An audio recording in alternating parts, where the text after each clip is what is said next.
I'm Gary Lewis, and I serve at the Bristol Community Church in Bristol, Indiana.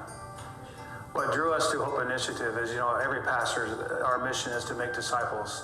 And every time I would read that, I would think to myself, what are we doing to do that? I mean, what's realistically, what is happening? You try different kind of things. And what drew me to Hope Initiative is I felt like that it was an opportunity for us to try something different, try something new. The Hope Initiative it's initially a 30-day commitment. I think that the 30 days really kind of extended some energy, and it kind of gave people a goal as to what approach. One of the things that this really stretched me to do is to consider my own walk with the Lord in terms of how am I doing to fulfill our mission. Of course, I preach every week. I pray. I invite people. We talk to pray for waitresses in restaurants and that type of thing. But what could I do better at? And I think what the Hope Initiative taught me is to really be more aware of people around you. I mean, I think sometimes, just like our church folks, as pastors, we get around a Christian culture all the time.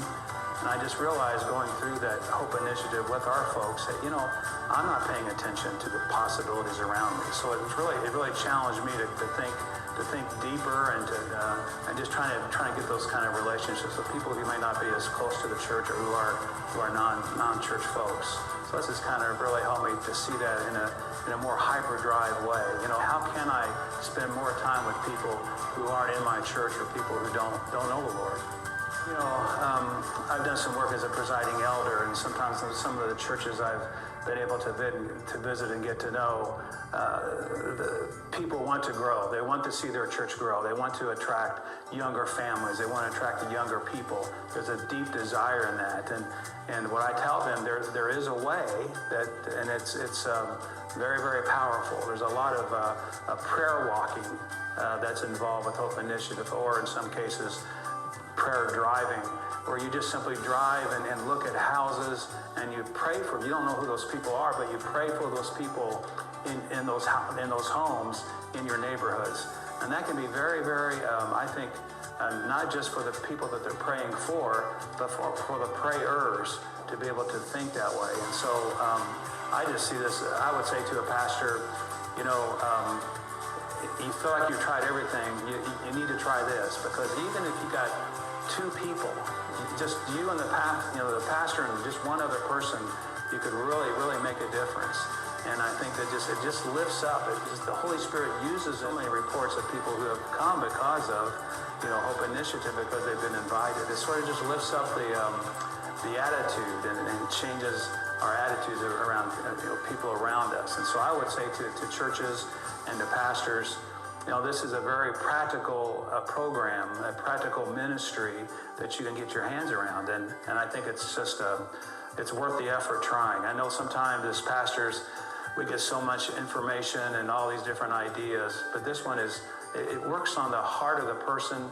It takes people where they are. And if they never even considered sharing their faith with others, this really equips them and it encourages them in a very great way. So I would say this will be a great thing for so many churches. And some of the churches that I met with, I just wish they could have just spent some time focusing on the Hope Initiative, doing what they can. And the book is called Pray and Go. Literally, you're praying for your community, and then you go out and do something about it, utilizing the relationship that you have, praying for a special someone that you might be able to invite to church.